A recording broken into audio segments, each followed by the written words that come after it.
Hello दोस्तों, स्वागत है आप सभी का हमारे यूट्यूब चैनल वेदिकारी में। दोस्तों, इस वीडियो में हम यूएन चार्टर अर्थात संयुक्त राष्ट्र का जो चार्टर है उसको देखेंगे, उसके जो एमसीक्यूज हैं उनको हल करेंगे, क्योंकि पीसीएसजे की परीक्षा में इससे लगभग 15 प्रश्न आते हैं और इस लिहाज से ये बहुत महत्वपूर्ण है। ये उत्तर प्रदेश और उत्तराखंड दोनों राज्यों में इससे संबंधित प्रश्न पूछे जाते हैं और ये काफ़ी आसान भी होते हैं, क्योंकि छोटा सा एक्ट है तो इसमें पढ़ने में भी आसानी रहती है। तो आइए हम देखते हैं इन प्रश्नों को।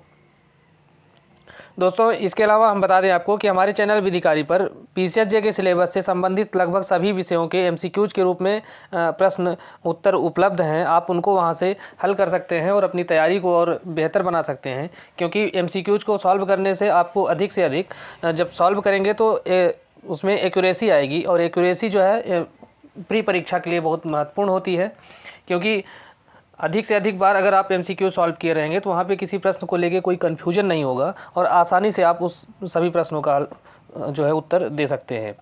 तो आइए देखते हैं इन प्रश्नों को।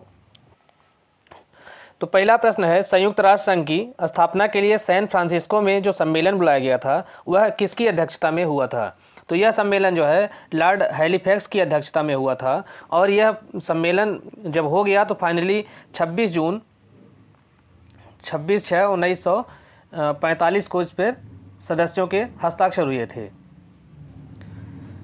नेक्स्ट, संयुक्त राष्ट्र संघ की घोषणा हेतु सैन फ्रांसिस्को सम्मेलन किस वर्ष आयोजित किया गया था? तो यह जो सम्मेलन था यह 1945 में आयोजित किया गया था, और इसके लिए 25/4/1945 को जो है यह आयोजित किया गया था। नेक्स्ट, संयुक्त राष्ट्र संघ का चार्टर कब लागू हुआ है? तो संयुक्त राष्ट्र संघ का जो चार्टर है यह लागू हुआ है 1945 में, और इसे जो है 24 अक्टूबर सन 1945 से लागू किया गया था। नेक्स्ट, संयुक्त राष्ट्र संघ की स्थापना किस वर्ष हुई है? तो इस संयुक्त राष्ट्र संघ की स्थापना जो है वही प्रश्न फिर से पूछा गया है, 1945 में हुई है और 24 अक्टूबर सन 1945 को इसकी स्थापना की गई है। नेक्स्ट, संयुक्त राष्ट्र संघ की स्थापना के समय सदस्यों की संख्या कितनी थी? तो संयुक्त राष्ट्र संघ की स्थापना के समय इसकी सदस्य संख्या 51 थी, लेकिन आज जो है यह सदस्य संख्या बढ़कर 193 हो चुकी है। नेक्स्ट, भारत किस दिन संयुक्त राष्ट्र का सदस्य बना था? तो इसकी स्थापना जो है 24 अक्टूबर 1945 को हुई थी, लेकिन भारत इसके 6 दिन बाद अर्थात 30 अक्टूबर 1945 को इसका सदस्य बना था। नेक्स्ट, संयुक्त राष्ट्र संघ का क्या आधार है, अर्थात किन आधारों पर, किन सिद्धांतों पर संयुक्त राष्ट्र संघ की स्थापना की गई है? तो जब यूएन चार्टर को देखेंगे उसके अनुच्छेद 2 के उपखंड 1 के अंतर्गत यह बताया गया है कि यह संगठन अपने सभी सदस्यों की प्रभु समता पर आधारित है, अर्थात जो सभी की जो संप्रभुता है उसकी समानता के सिद्धांतों पर यह आधारित है। नेक्स्ट, संयुक्त राष्ट्र चार्टर के किस अनुच्छेद में संयुक्त राष्ट्र संघ का प्रयोजन दिया गया है? तो संयुक्त राष्ट्र संघ का जो प्रयोजन है यह अनुच्छेद 1 के अंतर्गत दिया गया है, और अनुच्छेद 1 के अंतर्गत यह बताया गया है कि इस जो संघ है इसका प्रयोजन है कि अंतर्राष्ट्रीय शांति और सुरक्षा बनाए रखना, सभी राष्ट्रों के समान अधिकारों और आत्मनिर्णय के जो सिद्धांत हैं उनका सम्मान करना, मैत्रीपूर्ण संबंधों का विकास करना, विश्व शांति की स्थापना करना और राष्ट्रों के बीच समन्वय स्थापित करना। तो इस तरह के जो सिद्धांत हैं यह अनुच्छेद 1 के अंतर्गत दिया गया है। नेक्स्ट, संयुक्त राष्ट्र संघ का मुख्य उद्देश्य क्या है?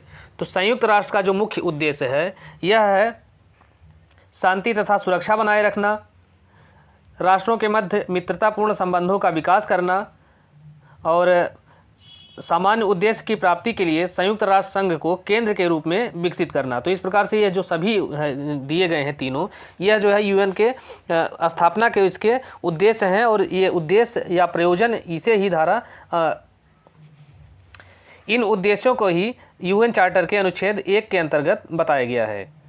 नेक्स्ट, चार्टर के अनुच्छेद 1 के अंतर्गत लिखे गए संयुक्त राष्ट्र संघ के प्रयोजनों में से एक है, तो इसमें से एक कौन सा है? तो इसमें विश्व सरकार की स्थापना करना, तो यह इसका उद्देश्य नहीं है।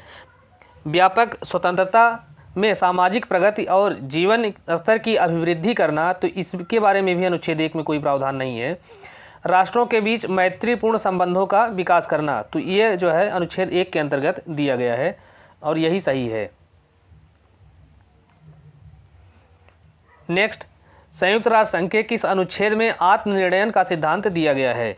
तो आत्मनिर्णयन का सिद्धांत ये भी अनुच्छेद 1 के ही अंतर्गत दिया गया है और अनुच्छेद 1 का जो दूसरा खंड है इसमें यह बताया गया है कि राष्ट्रों के समान अधिकारों और आत्मनिर्णय के सिद्धांत का सम्मान किया जाएगा सभी सदस्य राष्ट्रों के द्वारा। नेक्स्ट, संयुक्त राष्ट्र संघ की स्थापना का मुख्य उद्देश्य विश्व शांति है और यह कथन किसका है? तो यह जो कथन है यह केल्सन का है। केल्सन ने यह कहा था कि जो संयुक्त राष्ट्र संघ की स्थापना की जा रही है यह विश्व शांति के उद्देश्य से की जा रही है, क्योंकि उससे पहले वही विश्व युद्ध चल रहा था। तो विश्व युद्ध जैसे ही समाप्त हुआ तो उसके बाद ही इस संगठन की स्थापना की गई थी। नेक्स्ट, आत्मनिर्णय का अधिकार कैसा अधिकार है? तो आत्मनिर्णय का जो अधिकार है यह एक सामूहिक अधिकार है और व्यक्तिगत अधिकार है, अर्थात सामूहिक और व्यक्तिगत दोनों प्रकार का यह अधिकार है। और इसका जो उल्लेख है यह अनुच्छेद 1 उपखंड 2 के अंतर्गत दिया गया है तथा अनुच्छेद 55 में और अनुच्छेद 56 के अंतर्गत भी इसके बारे में प्रावधान किया गया है। नेक्स्ट, संयुक्त राष्ट्र चार्टर का अनुच्छेद 2 7 सिद्धांत प्रतिपादित करता है। तो इन 7 सिद्धांतों में से कितने सिद्धांत ऐसे हैं जो संगठन के सभी सदस्यों को निर्देशित हैं? तो अनुच्छेद 2 के अंतर्गत जो 7 सिद्धांत प्रतिपादित किए जाते हैं उसमें से 5 सिद्धांत ऐसे हैं जो कि सभी सदस्यों को निर्देशित हैं, अर्थात सभी सदस्यों को उसको मानना होगा। नेक्स्ट, संयुक्त राष्ट्र संघ के उद्देश्यों और सिद्धांतों को चार्टर के किस अनुच्छेद के अंतर्गत प्रतिपादित किया गया है? तो यूएन का जो उद्देश्य है या उसके कौन से सिद्धांत हैं इनका जो वर्णन है यह अनुच्छेद 1 और 2 के अंतर्गत किया गया है। निम्नलिखित में से कौन सा संयुक्त राष्ट्र चार्टर के अनुच्छेद 2 के अंतर्गत एक सिद्धांत नहीं है? तो अनुच्छेद 2 के अंतर्गत लोगों का आत्मनिर्णय का सिद्धांत यह कोई सिद्धांत नहीं है अनुच्छेद 2 के अंतर्गत, जबकि संयुक्त राष्ट्र सदस्यों की संप्रभुता, विवादों का शांतिपूर्ण निपटारा और आवश्यक रूप से किसी राज्य की आंतरिक अधिकारिता में हस्तक्षेप न करना, तो ये जो 3 सिद्धांत दिए गए हैं वो अनुच्छेद 2 के अंतर्गत आते हैं, लेकिन वो जो पहला है लोगों का आत्मनिर्णय का सिद्धांत यह अनुच्छेद 2 के अंतर्गत नहीं आता है। नेक्स्ट, सभी सदस्य अपने अंतर्राष्ट्रीय विवादों का निपटारा शांतिपूर्ण साधनों द्वारा ऐसी रीति से करेंगे कि अंतर्राष्ट्रीय शांति और सुरक्षा प्रभावित न हो या संकटापन्न न हो। तो यह सिद्धांत संयुक्त राष्ट्र चार्टर के किस अनुच्छेद में वर्णित है? तो यह जो सिद्धांत है अनुच्छेद 2 के उपखंड 3 के अंतर्गत वर्णित है और इसमें यह बताया गया है कि सभी सदस्य अपने अंतर्राष्ट्रीय विवादों का निपटारा शांतिपूर्ण साधनों द्वारा तथा ऐसी रीति से करेंगे कि अंतर्राष्ट्रीय शांति और सुरक्षा तथा न्याय जो है वह संकटापन्न न हो, अर्थात इसको कोई संकट न पैदा हो।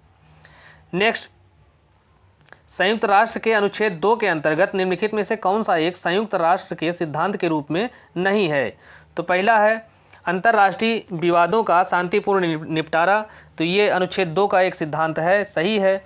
दूसरा है राज्यों को आवश्यक रूप से आंतरिक अधिकारिता के मामले में हस्तक्षेप न करना, तो ये भी सही है और इसके बारे में भी प्रावधान अनुच्छेद 2 के अंतर्गत ही दिया गया है। तीसरा है संयुक्त राष्ट्र के सभी सदस्यों की संप्रभु समानता, तो ये भी सही है और इसका भी प्रावधान अनुच्छेद 2 के अंतर्गत ही किया गया है।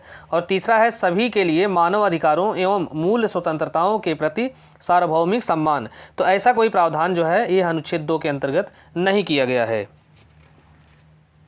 नेक्स्ट, संयुक्त राष्ट्र संघ के चार्टर के किस पैरा में या किस अनुच्छेद के पैरा में यह प्रावधान है कि संगठन यह सुनिश्चित करेगा कि जो राज्य संयुक्त राष्ट्र संघ के सदस्य नहीं हैं वह जहां तक अंतर्राष्ट्रीय शांति और सुरक्षा को बनाए रखने के लिए आवश्यक हो इन सिद्धांतों के अनुसार कार्य करेंगे। तो ऐसा यह सिद्धांत अनुच्छेद 2 पैरा 6 के अंतर्गत दिया गया है, चौथा विकल्प सही है। नेक्स्ट, निम्नलिखित कथनों में से कौन सा सही नहीं है? यह प्रत्येक सदस्य का कर्तव्य है कि पहला, संयुक्त राष्ट्र चार्टर के अंतर्गत कार्यवाही करने में सहायता करें, तो ये प्रत्येक जो है सदस्य का कर्तव्य है, इसलिए यह कथन सही है। इसके बारे में जो प्रावधान है अनुच्छेद 2 खंड 5 के अंतर्गत दिया गया है। दूसरा है ऐसे राज्य को सहायता नहीं करेंगे कोई सदस्य जिसके विरुद्ध संयुक्त राष्ट्र कार्रवाई कर रहा है। तो ये कथन भी सही है। इसके बारे में भी जो प्रावधान है वह अनुच्छेद 2 के खंड 5 के अंतर्गत ही दिया गया है। उसमें यह कहा गया है कि ऐसे राज्य को सहायता जो है सदस्य नहीं देंगे जिसके विरुद्ध संयुक्त राष्ट्र निवारक या प्रवर्तन कार्रवाई कर रहा है। और तीसरा है महाशक्तियों द्वारा किसी राज्य के विरुद्ध की गई कार्यवाही में सहायता करें।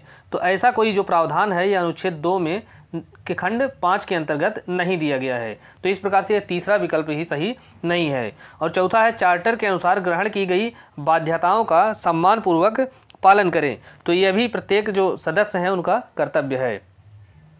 तो इस प्रकार से केवल तीसरा कथन ही सही नहीं है, बाकी ये तीनों जो है 1, 2 और 4 ये प्रत्येक राष्ट्र के जो है सदस्य राष्ट्र के कर्तव्य में आते हैं। नेक्स्ट, संयुक्त राष्ट्र चार्टर का सिद्धांत क्या है?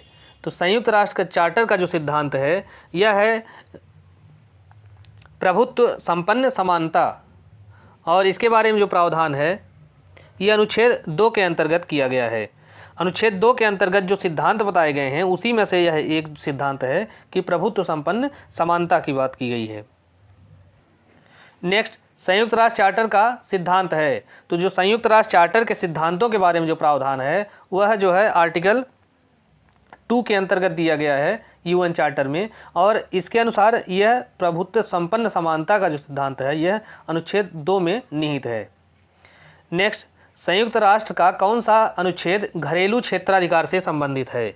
तो घरेलू क्षेत्राधिकार से संबंधित जो प्रावधान है यह यूएन चार्टर के अनुच्छेद 2 खंड 7 के अंतर्गत दिया गया है। नेक्स्ट, संयुक्त राष्ट्र का निम्नलिखित में से कौन सा अनुच्छेद एक राज्य की संयुक्त राष्ट्र की सदस्यता से संबंधित प्रावधान करता है? तो किस अनुच्छेद के अंतर्गत संयुक्त राष्ट्र की सदस्यता के बारे में प्रावधान किया गया है? तो सदस्यता के बारे में जो प्रावधान है वह अध्याय 2 के अंतर्गत दिया गया है।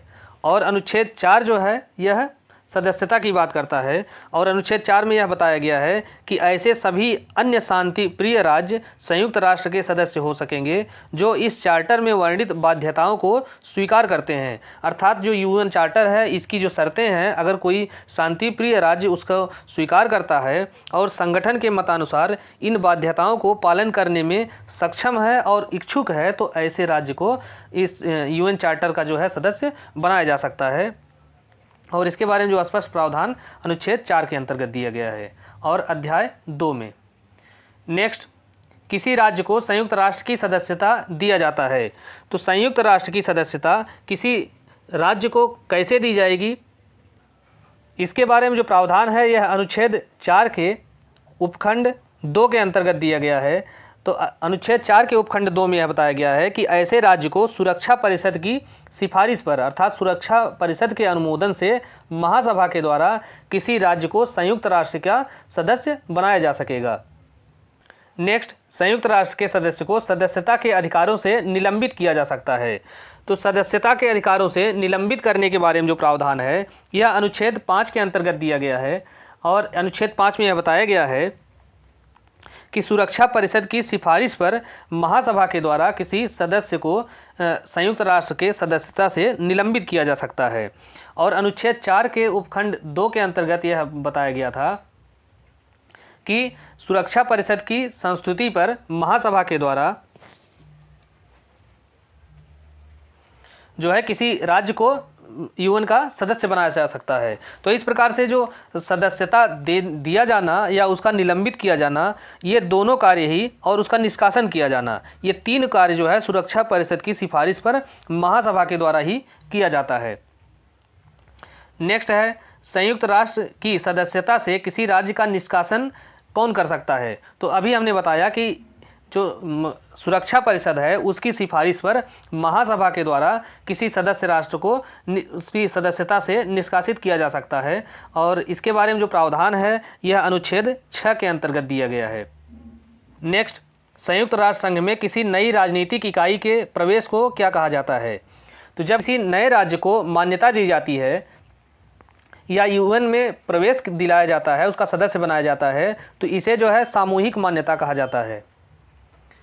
नेक्स्ट, संयुक्त राष्ट्र संघ के कितने प्रमुख अंग हैं? तो संयुक्त राष्ट्र के प्रमुख अंगों की संख्या जो है यह 6 है और इसके बारे में जो प्रावधान है वह आर्टिकल 7 के अंतर्गत दिया गया है। और आर्टिकल 7 में यह बताया गया है कि ये 6 अंग कौन कौन से हैं। तो इसमें है महासभा, पहला हो गई महासभा जिसे जनरल असेंबली कहते हैं। दूसरा है सुरक्षा परिषद जिसे सिक्योरिटी काउंसिल कहते हैं। तीसरा है आर्थिक और सामाजिक परिषद, आर्थिक व सामाजिक परिषद। और चौथा है न्यासिता परिषद। न्यासिता परिषद के बाद है अंतर्राष्ट्रीय न्यायालय, अंतर्राष्ट्रीय न्यायालय और सचिवालय। तो इस प्रकार से यह 6 सदस्य हैं और जिनके बारे में जो बताया गया है अनुच्छेद 7 के अंतर्गत। नेक्स्ट, निम्नलिखित में से कौन संयुक्त राष्ट्र संघ का अंग नहीं है? तो जैसा अभी हमने देखा कि अनुच्छेद 7 के अनुसार अंतर्राष्ट्रीय न्यायालय जो है यह यूएन का एक महत्वपूर्ण अंग है। आर्थिक और सामाजिक परिषद ये भी उसका प्रमुख अंग है। अंतर्राष्ट्रीय मुद्रा कोष, तो इसके बारे में जो जिक्र है यह अनुच्छेद 7 के अंतर्गत नहीं किया गया है। न्यासिता परिषद के बारे में भी बताया गया है कि न्यासिता परिषद भी उसका एक सदस्य है। तो इस प्रकार से संयुक्त राष्ट्र का प्रमुख अंग जो है यह अंतर्राष्ट्रीय मुद्रा कोष नहीं है। नेक्स्ट, निम्नलिखित में से कौन एक संयुक्त राष्ट्र का विशिष्ट अभिकरण नहीं है? तो इसमें से, इस दिए गए विकल्प में से जो संयुक्त राष्ट्र बाल निधि है यह जो है यूएन की विशिष्ट अभिकरण के अंतर्गत नहीं आता है। नेक्स्ट, संयुक्त राष्ट्र मानवाधिकार परिषद, तो यह एक कैसा परिषद है या कैसा निकाय है? तो इसके बारे में प्रावधान कहीं यूएन में चार्टर के अंतर्गत नहीं दिया गया है। तो यह जो है यह संयुक्त राष्ट्र का एक विशिष्ट अभिकरण नहीं है, बल्कि इसकी स्थापना जो है संयुक्त राष्ट्र का एक अंग है आर्थिक और सामाजिक परिषद, उसके द्वारा अपने उद्देश्यों की प्राप्ति के लिए की गई थी। तो इस प्रकार से यह जो है आर्थिक और सामाजिक परिषद की सहायक अंग है। नेक्स्ट, संयुक्त राष्ट्र मानवाधिकार परिषद किस नगर में स्थित है? तो संयुक्त राष्ट्र मानवाधिकार काउंसिल या मानवाधिकार परिषद जो है यह जेनेवा के अंतर्गत स्थित है। नेक्स्ट, जलवायु परिवर्तन की अग्रणी संस्था अंतर्राष्ट्रीय जलवायु परिवर्तन पैनल अर्थात inter government panel on climate change की स्थापना किसने की है? इसकी जो स्थापना है आईपीसीसी की, यह संयुक्त राष्ट्र पर्यावरण कार्यक्रम अर्थात यूएनईपी और विश्व मौसम विज्ञान संगठन अर्थात WMA के द्वारा की गई थी। नेक्स्ट, संयुक्त राष्ट्र महासभा का पहला सत्र कब आयोजित किया गया था? तो संयुक्त राष्ट्र महासभा का पहला सत्र 10 जनवरी 1946 को आयोजित किया गया था। 10 जनवरी 1946 को। नेक्स्ट, संयुक्त राष्ट्र संघ की सामान्य सभा का कार्य चार्टर के किस अनुच्छेद के अंतर्गत दिया गया है? तो महासभा के बारे में जो प्रावधान है यह अध्याय 4 के अंतर्गत दिया गया है और इसमें जो है अनुच्छेद 10 से लेके 17 के अंतर्गत इसके कार्यों को बताया गया है, जबकि अनुच्छेद 9 के अंतर्गत यह बताया गया है कि महासभा में संयुक्त राष्ट्र के सभी सदस्य होंगे, अर्थात जितने सदस्य जो है संयुक्त राष्ट्र संघ के सदस्य हैं वे सारे जो देश हैं वह महासभा के भी सदस्य होंगे। और इसमें अनुच्छेद 9 के खंड 2 के अंतर्गत यह बताया गया है कि महासभा में प्रत्येक सदस्य देश के अधिक से अधिक 5 प्रतिनिधि होंगे। और अनुच्छेद 10 से लेकर 17 तक में इसके कार्यों के बारे में प्रावधान किया गया है। नेक्स्ट, संयुक्त राष्ट्र का कौन सा अंग विधायी कार्य करता है? तो जो महासभा है इसका जो है कार्य, मुख्य कार्य विधायी कार्य को करना है। तो इस प्रकार से जो विधायी कार्य करने वाला अंग है वह महासभा है। नेक्स्ट, महासभा में संयुक्त राष्ट्र संघ के प्रत्येक सदस्य देश के अधिक से अधिक कितने प्रतिनिधि होंगे? तो जैसा हमने बताया कि अनुच्छेद 9 के अंतर्गत यह प्रावधान किया गया है कि जो प्रत्येक सदस्य देश होंगे उनके अधिक से अधिक 5 सदस्य होंगे महासभा में। नेक्स्ट, संयुक्त राष्ट्र के निम्नलिखित अंगों में से किसके पर्यवेक्षण के अधीन संयुक्त राष्ट्र के विशिष्ट अभिकरण जो है अपने कृत्यों का पालन करते हैं? तो अपने कृत्यों का पालन जो है जितने भी संयुक्त राष्ट्र के विशिष्ट अभिकरण हैं वह महासभा के निर्देशन के अंतर्गत अपना कार्य करते हैं।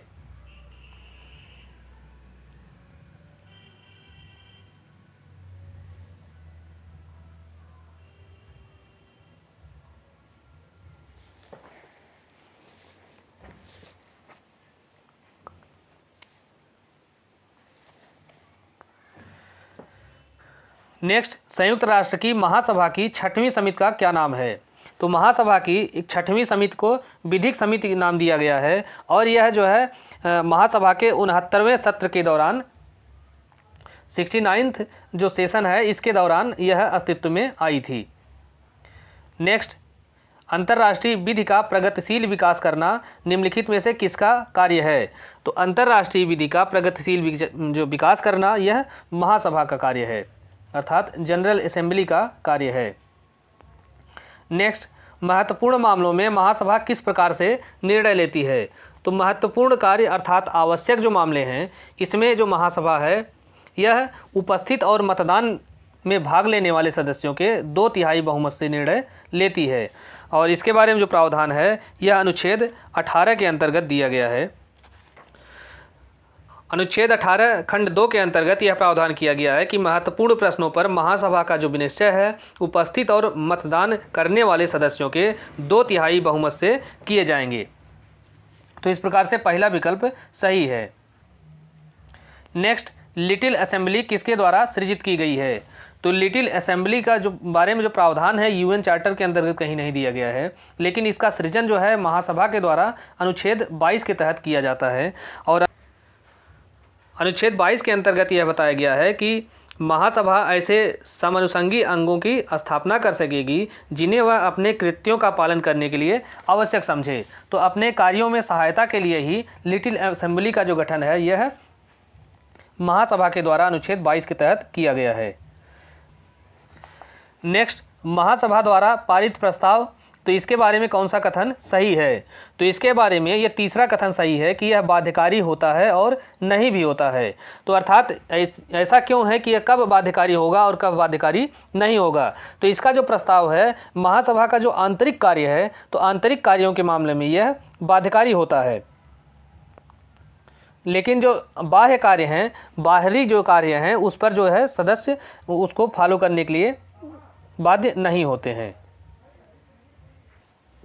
नेक्स्ट, शांति के लिए एकता का प्रस्ताव निम्नलिखित में से किसके द्वारा पारित किया गया था? तो शांति के लिए एकता का जो प्रस्ताव है यह महासभा के द्वारा पारित किया गया था और इस प्रस्ताव के द्वारा महासभा को अंतर्राष्ट्रीय शांति बनाए रखने के लिए कुछ शक्तियां प्रदान की गई थी और इस प्रस्ताव के तहत यह उसको शक्ति प्रदान की गई थी कि वह ऐसी परिस्थिति में कार्यवाही कर सकता है जबकि अंतर्राष्ट्रीय शांति और सुरक्षा को खतरा हो या महासभा का शांति के लिए एकता का प्रस्ताव की वैधता को अंतर्राष्ट्रीय न्यायालय ने किस मामले में वैध बताया था? तो यह जो शांति के लिए एकता का प्रस्ताव पारित किया गया था 3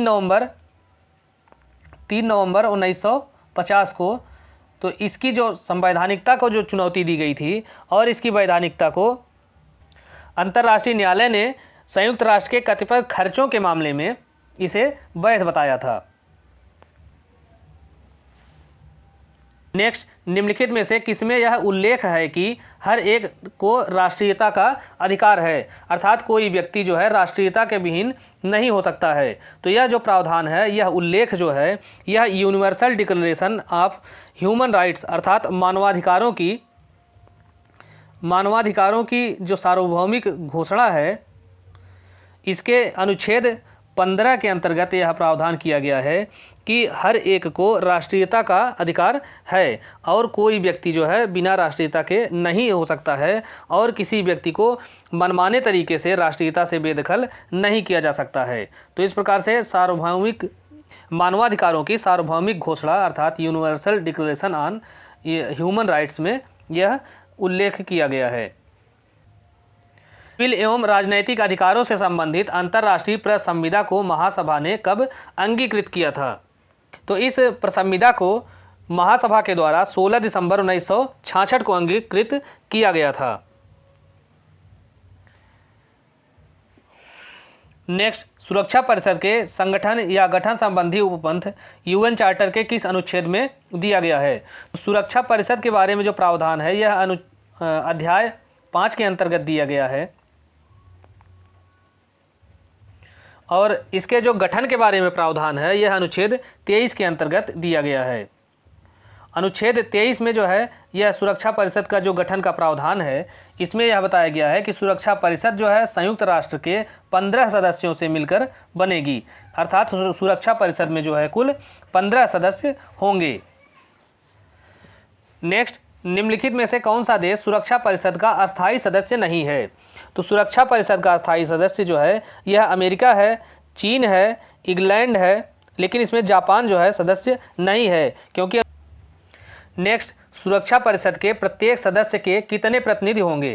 तो इसके बारे में जो प्रावधान है अनुच्छेद 23 के खंड 3 के अंतर्गत दिया गया है, और अनुच्छेद 23 के खंड 3 के अंतर्गत यह स्पष्ट प्रावधान किया गया है कि सुरक्षा परिषद के प्रत्येक सदस्य का एक प्रतिनिधि होगा।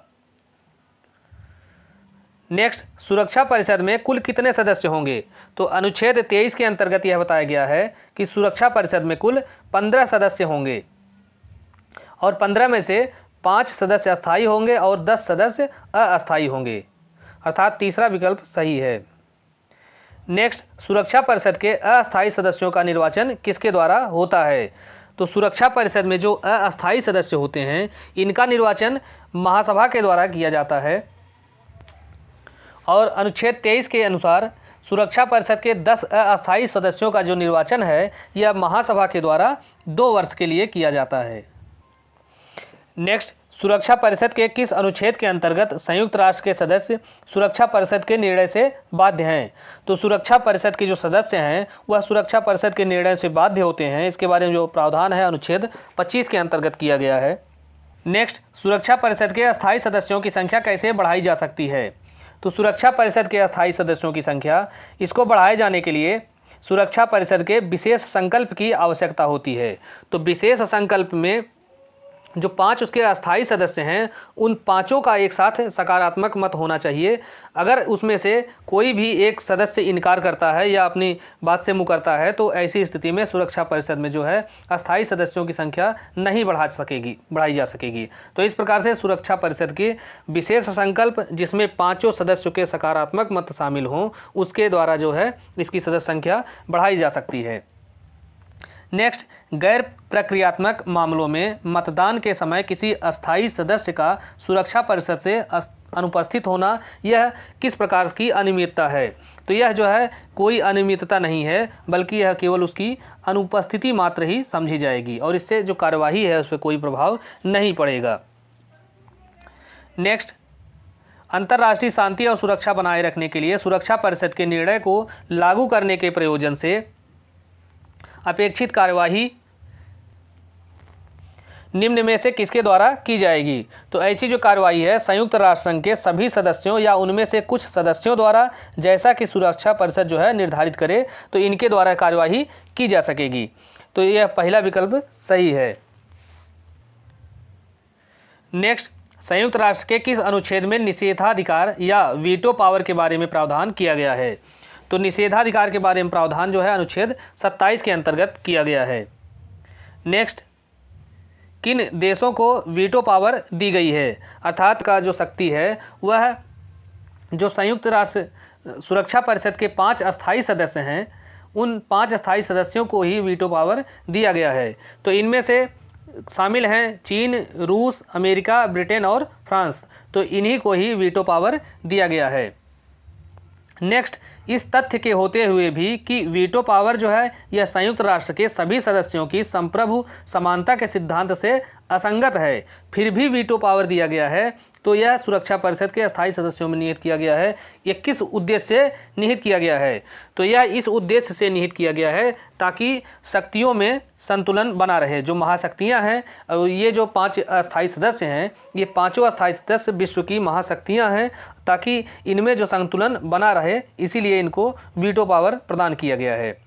नेक्स्ट, अंतर्राष्ट्रीय शांति और सुरक्षा के क्षेत्र में संयुक्त राष्ट्र महासभा की शक्तियाँ सिद्धांततः कैसी हैं?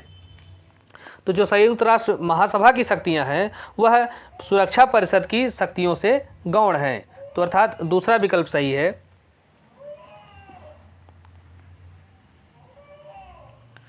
नेक्स्ट, यदि एक राज्य दूसरे पर आक्रमण करता है तो मुख्य जिम्मेदारी किसकी होगी? जब एक राज्य दूसरे राज्य पर आक्रमण करता है तो मुख्य जो जिम्मेदारी होती है वह सुरक्षा परिषद की होती है, क्योंकि अनुच्छेद 24 के अंतर्गत जो अंतर्राष्ट्रीय शांति और सुरक्षा बनाए रखने का जो मुख्य उत्तरदायित्व है वह सुरक्षा परिषद का है। तो इसीलिए जब कोई राज्य किसी दूसरे राज्य पर आक्रमण करता है तो वहाँ पे मुख्य जिम्मेदारी सुरक्षा परिषद की ही होती है। नेक्स्ट, प्रक्रिया संबंधी मामलों में सुरक्षा परिषद जो है किस प्रकार से निर्णय करती है। तो अनुच्छेद 27 के खंड 2 के अंतर्गत यह प्रावधान किया गया है कि प्रक्रिया संबंधी विषयों पर सुरक्षा परिषद जो है 9 सदस्यों के सकारात्मक जो मत हैं उससे निर्णय करती है। नेक्स्ट, किसी राज्य के घरेलू क्षेत्राधिकार में आने वाले सारभूत मामले में संयुक्त राष्ट्र जो है यह हस्तक्षेप नहीं कर सकती है, लेकिन इसका जो अपवाद है यह है कि सुरक्षा परिषद जो है यह हस्तक्षेप कर सकती है घरेलू मामले में भी, जबकि वह राज्य के विरुद्ध बल प्रयोग की कार्यवाही का निर्णय करती है। तो अर्थात जब सुरक्षा परिषद जो है किसी राज्य पर बल प्रयोग की निर्णय की लेता है तो ऐसी स्थिति में वह किसी राज्य के घरेलू क्षेत्राधिकार में भी वह हस्तक्षेप कर सकता है। नेक्स्ट, संयुक्त राष्ट्र में किसी सदस्य के प्रवेश के लिए सुरक्षा परिषद में मतदान की प्रक्रिया में क्या आवश्यक है। तो संयुक्त राष्ट्र में जब सुरक्षा परिषद का किसी व्यक्ति को अस्थायी सदस्य बनाया जाना हो तो ऐसी स्थिति में जो मतदान की प्रक्रिया होगी उसमें अस्थायी सदस्यों की सहमति को शामिल करते हुए 9 सदस्यों का सकारात्मक मत होना चाहिए। अर्थात जितने 5 अस्थायी सदस्य हैं तो 5 अस्थायी सदस्यों का उसमें सकारात्मक मत होना चाहिए। एक भी सदस्य अगर नकारात्मक मत दिया अर्थात अपने वीटो का पावर का प्रयोग करके वो विरोध कर दिया तो किसी देश को सुरक्षा परिषद का स्थायी सदस्य नहीं बनाया जा सकेगा। नेक्स्ट, सुरक्षा परिषद का मुख्यालय कहाँ है। तो सुरक्षा परिषद का जो मुख्यालय है वह न्यूयॉर्क में है। नेक्स्ट, संयुक्त राष्ट्र के किस अनुच्छेद के अंतर्गत सुरक्षा परिषद किसी राज्य के विरुद्ध सशस्त्र बल का प्रयोग कर सकता है। तो सशस्त्र बल के प्रयोग के बारे में जो प्रावधान है यह अनुच्छेद 42 के अंतर्गत दिया गया है और इस अनुच्छेद के अंतर्गत दी गई शक्तियों का प्रयोग करते हुए जो है वह किसी राज्य के विरुद्ध सशस्त्र बल का प्रयोग कर सकता है।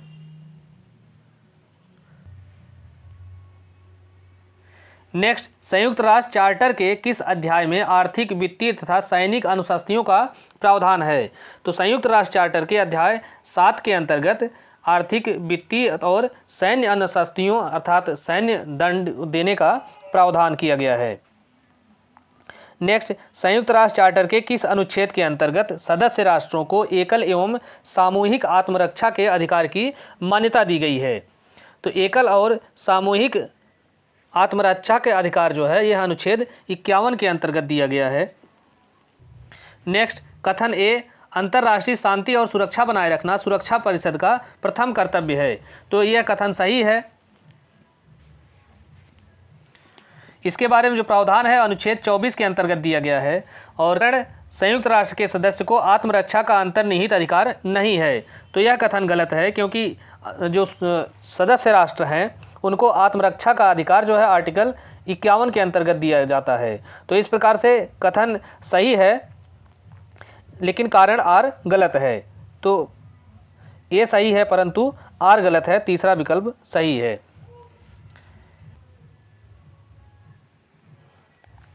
नेक्स्ट, सुमेलित कीजिए। तो पहला है महासभा। तो महासभा का जो कर्तव्य है यह अंतर्राष्ट्रीय शांति और सुरक्षा के संबंध में विचार विमर्श और संस्तुति का है। तो पहला का एक सही है। दूसरा है ILO अर्थात अंतर्राष्ट्रीय श्रम संगठन। तो अंतर्राष्ट्रीय श्रम संगठन का जो रूप है वह त्रिपक्षीय स्वरूप का है। तो बी का दूसरा सही है। और सी जो है सुरक्षा परिषद है। तो सुरक्षा परिषद का जो कर्तव्य है अंतर्राष्ट्रीय विवादों का शांतिपूर्ण तरीके से निपटारा करना। और डी है ऐच्छिक खंड के अधीन अनिवार्य अधिकारिता। तो इसका जो प्रावधान है यह अंतर्राष्ट्रीय न्यायालय से संबंधित है। तो इस प्रकार से सभी सुमेलित हैं अर्थात 1, 2, 3, 4। नेक्स्ट, कथन ए, सिद्धांततः संयुक्त राष्ट्र के जो सदस्य हैं वह तटस्थ नहीं रह सकते हैं। तो यह कथन सही है, कारण सुरक्षा परिषद का कोई अस्थायी सदस्य जो मतदान में भाग नहीं लेता है वह तटस्थ रह सकता है। तो कारण जो आर है यह सही नहीं है, क्योंकि जो उसका सदस्य है वह तटस्थ नहीं रह सकता है।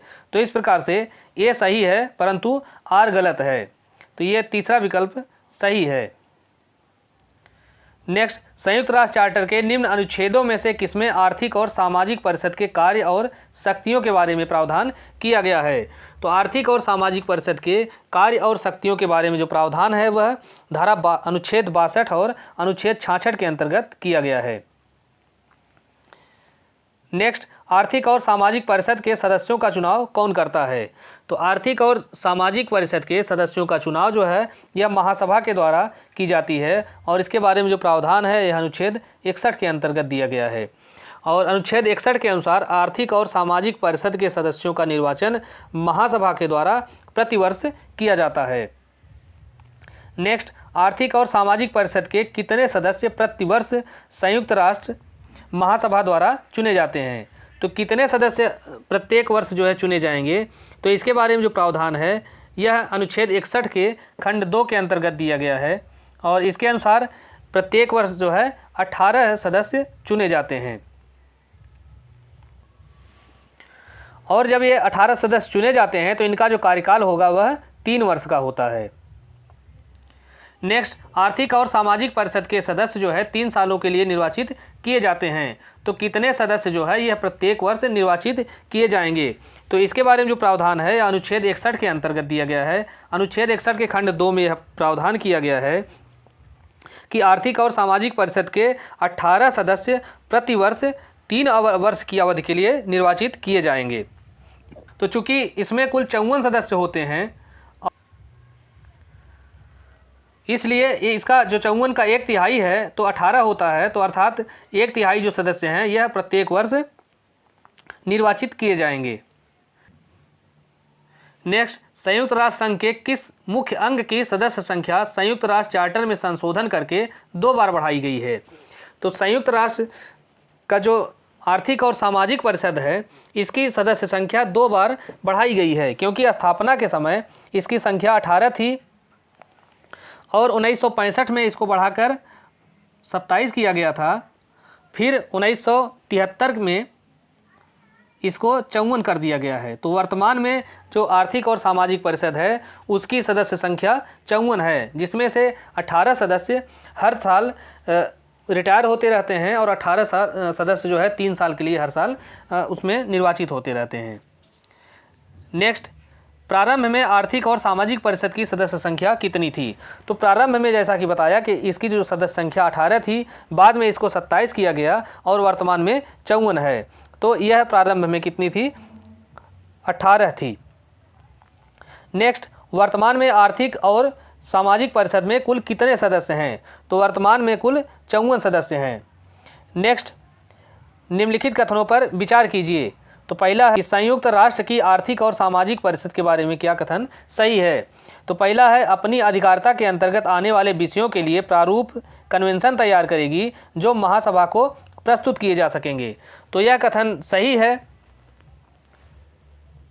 दूसरा है परिषद अपनी अधिकारिता के अंतर्गत आने वाले विषयों पर अंतर्राष्ट्रीय सम्मेलन बुला सकती है, तो ये भी सही है।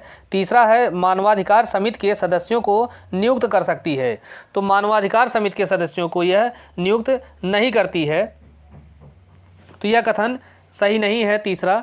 चौथा है मानवाधिकारों और मूल स्वतंत्रताओं के प्रति आदर बढ़ाने के लिए और उनके पालन के लिए सिफारिश कर सकती है, तो यह भी सही है। तो इस प्रकार से तीसरा कथन सही नहीं है, बाकी 1, 2 और 4 ये तीनों जो है सही कथन हैं। नेक्स्ट, संयुक्त राष्ट्र संघ के किस मुख्य अंग को मानव अधिकारों एवं मूल स्वतंत्रताओं से संबंधित कार्य सौंपे गए हैं? तो मानव अधिकारों और मूल स्वतंत्रताओं से संबंधित जो कार्य हैं यह आर्थिक और सामाजिक परिषद को सौंपे गए हैं, और अनुच्छेद 62 के खंड 2 के अंतर्गत यह प्रावधान किया गया है कि परिषद जो है सभी व्यक्तियों के लिए मानवाधिकारों और मूल स्वतंत्रताओं के प्रति आदर बढ़ाने के प्रयोजन के लिए और पालन के लिए सिफारिशें कर सकेगी। तो इस प्रकार से यह जो प्रावधान है यह अनुच्छेद 62 के खंड 2 से संबंधित है यह प्रश्न। नेक्स्ट, संयुक्त राष्ट्र संघ के निम्नलिखित अंगों में किसको मानवाधिकारों की अभिवृद्धि के लिए आयोग गठित करने की शक्ति है? तो तो मानवाधिकारों की अभिवृद्धि के लिए आयोग गठित करने की जो शक्ति है यह आर्थिक और सामाजिक परिषद को है, और यह अनुच्छेद 62 के खंड 2 के तहत जो है यह शक्ति उसको प्राप्त है। नेक्स्ट, संयुक्त राष्ट्र संघ की न्यासिता परिषद के बारे में जो प्रावधान है वह चार्टर के किस अध्याय के अंतर्गत दिया गया है? तो यह जो प्रावधान है यह अध्याय 13 के अंतर्गत और अनुच्छेद 86 से लेके 91 के अंतर्गत यह दिया गया है। नेक्स्ट, संयुक्त राष्ट्र के निम्नलिखित अंगों में से किसने औपचारिक रूप से अपना संचालन जो है वह निलंबित कर दिया है? तो इस समय जो है न्यासिता परिषद का जो संचालन है यह निलंबित कर दिया गया है। नेक्स्ट, संयुक्त राष्ट्र की न्यासधारिता परिषद league of Nations mandate commission की उत्तराधिकारी है। यह निर्णय किस केस में दिया गया था? तो यह निर्णय जो है वह international states of south west Africa के मामले में दिया गया था, और इसमें यह कहा गया था कि अंतर्राष्ट्रीय न्यायालय ने यह अभिनिर्धारित किया कि संयुक्त राष्ट्र की जो न्यायिकता परिषद है वो संयुक्त राष्ट्र के मैंडेट कमीशन की उत्तराधिकारी है, और न्यास व्यवस्था जो है यह मैंडेट प्रणाली का सुधरा हुआ और विकसित रूप है। तो यही जो निर्णय है इस केस में दिया गया था। नेक्स्ट, निम्नलिखित को सुमेलित कीजिए। तो पहला है महासभा की संरचना। तो महासभा की संरचना के बारे में जो प्रावधान है यह अनुच्छेद 9 के अंतर्गत दिया गया है। सुरक्षा परिषद की संरचना के बारे में प्रावधान अनुच्छेद 23 के अंतर्गत दिया गया है। आर्थिक और सामाजिक परिषद की संरचना के बारे में प्रावधान यह अनुच्छेद 61 के अंतर्गत दिया गया है, और न्यासिता परिषद की संरचना के बारे में प्रावधान अनुच्छेद 86 के अंतर्गत दिया गया है। तो इस प्रकार से 3, 2, 1, 4 तीसरा विकल्प जो है यह सही है। नेक्स्ट, अंतर्राष्ट्रीय न्यायालय का आविर्भाव कब हुआ? तो अंतर्राष्ट्रीय न्यायालय जो है यह 18 अप्रैल 1946 को अस्तित्व में आया है। 1946 में 18 अप्रैल को यह अस्तित्व में आया है, और इसका जो मुख्यालय है यह द हेग में है। नेक्स्ट, अंतर्राष्ट्रीय न्यायालय के संबंध में कौन सा कथन सही है? तो पहला है यह संयुक्त राष्ट्र का विशिष्ट अंग है। तो यह विशिष्ट अंग नहीं है बल्कि यह प्रमुख अंग है, और यह जो संयुक्त राष्ट्र संघ के जो 6 अंग हैं उसमें से अंतर्राष्ट्रीय न्यायालय भी एक अंग है। तो इस प्रकार से यह एक प्रमुख अंग है। नेक्स्ट, अंतर्राष्ट्रीय न्यायालय की आधिकारिक भाषाएं कौन सी हैं? तो अंतर्राष्ट्रीय न्यायालय की भाषाएं जो फ्रांसीसी है और अंग्रेजी है, अर्थात ए और ई और एफ, इंग्लिश और फ्रांसीसी। नेक्स्ट, अंतर्राष्ट्रीय न्यायालय के सदस्यों के रूप में निर्वाचन के लिए व्यक्तियों का नाम निर्देशन कौन करता है? तो इसके बारे में जो प्रावधान है वह अंतर्राष्ट्रीय न्यायालय का जो संविधान है उसके अनुच्छेद 4 के अंतर्गत यह प्रावधान दिया गया है कि जो अस्थायी अनुसार न्यायालय के सदस्यों का जो निर्वाचन है वह महासभा के द्वारा और सुरक्षा परिषद के द्वारा अस्थायी मध्यस्थम न्यायालय में अस्थायी समूहों द्वारा नाम निर्देशित व्यक्तियों की सूची में से किया जाएगा। तो इस प्रकार से पहला विकल्प सही है कि अस्थायी मध्यस्थम न्यायालय के राष्ट्रों के समूह के द्वारा इसका निर्वाचन किया जाता है। नेक्स्ट, अंतर्राष्ट्रीय न्यायालय में 15 सदस्य होते हैं, उनमें से कितने एक ही राष्ट्र से नहीं हो सकते हैं? तो अंतर्राष्ट्रीय न्यायालय में कुल 15 सदस्य होते हैं, लेकिन इसमें एक राष्ट्र से केवल एक ही सदस्य हो सकता है, और इनमें जो सदस्य होते हैं इनका जो कार्यकाल होता है वह 9 वर्ष का होता है। नेक्स्ट, अंतर्राष्ट्रीय न्यायालय के न्यायाधीशों को निर्वाचित किया जाता है। तो अंतर्राष्ट्रीय न्यायालय के जो न्यायाधीशों का निर्वाचन होता है यह एक दूसरे से स्वतंत्र रूप से महासभा और सुरक्षा परिषद के द्वारा किया जाता है। नेक्स्ट, अंतर्राष्ट्रीय न्यायालय के 1/3 सदस्य प्रत्येक कितने वर्ष में रिटायर होते हैं?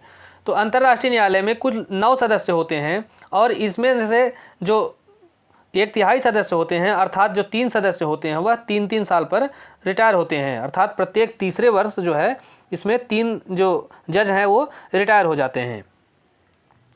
नेक्स्ट, अंतर्राष्ट्रीय न्यायालय के एक न्यायाधीश को निम्नलिखित रीतियों में से एक द्वारा उसके पद से हटाया जा सकता है। तो उसके पद से कैसे हटाया जाएगा? तो इसके बारे में जो प्रावधान है यह अंतर्राष्ट्रीय न्यायालय के संविधान में ही दिया गया है, और इसके अनुसार अंतर्राष्ट्रीय न्यायालय के शेष न्यायाधीशों की जब सर्वसम्मति राय से उसको जो है पद से हटाया जा सकता है। और जो सदस्य हैं और जो जज हैं उनकी राय में वह जो जज है वह सदस्य है वह अपेक्षित शर्तें पूरी नहीं कर रहा है, तो ऐसी स्थिति में उसको पदमुक्त किया जा सकता है। नेक्स्ट, अंतर्राष्ट्रीय न्यायालय में कुल 15 सदस्य होंगे, परंतु उनमें से कोई भी 2 सदस्य एक ही राष्ट्र से नहीं होंगे। यह उपबंध अंतर्राष्ट्रीय न्यायालय के संविधान के किस अनुच्छेद में दिया गया है?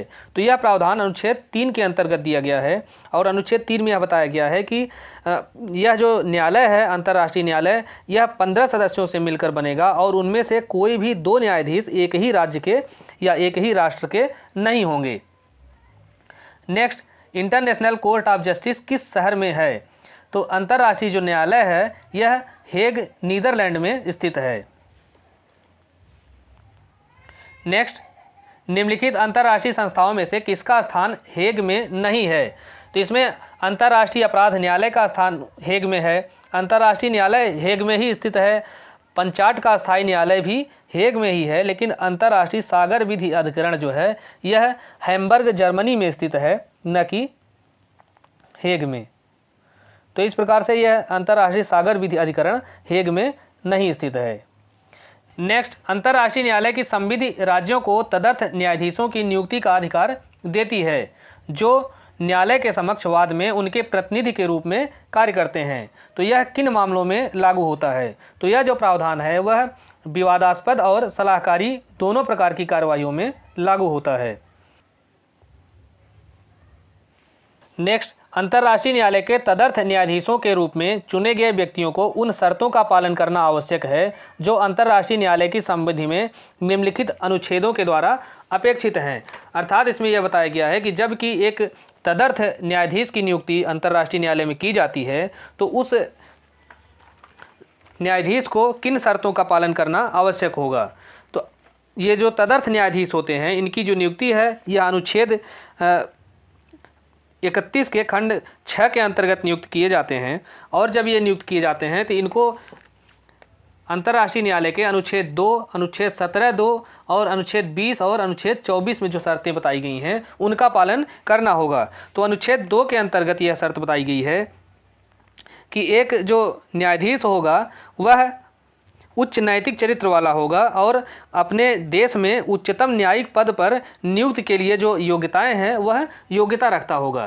तो यह जो प्रावधान है अनुच्छेद 2 में बताया गया है और अनुच्छेद 17 के खंड 2 में बताया गया है कि कोई भी जो सदस्य है ऐसे मामलों के विनिश्चय में भाग नहीं लेगा, ऐसे मामले के विचारण में भाग नहीं लेगा जिसमें उसने एक पक्षकार की ओर से अभिकर्ता के रूप में या अधिवक्ता के रूप में या अन्य रूप में जो है किसी दूसरे मामले में उपस्थित हो चुका है। और अनुच्छेद 20 के अंतर्गत यह प्रावधान किया गया है कि न्यायालय का प्रत्येक सदस्य जो है अर्थात प्रत्येक जो जज है अंतर्राष्ट्रीय न्यायालय का अपना कार्यभार ग्रहण करने से पहले वह खुले न्यायालय में सत्यनिष्ठा से घोषणा करेगा कि वह अपनी शक्तियों का प्रयोग निष्पक्षता के रूप में और शुद्ध अंतःकरण से करेगा।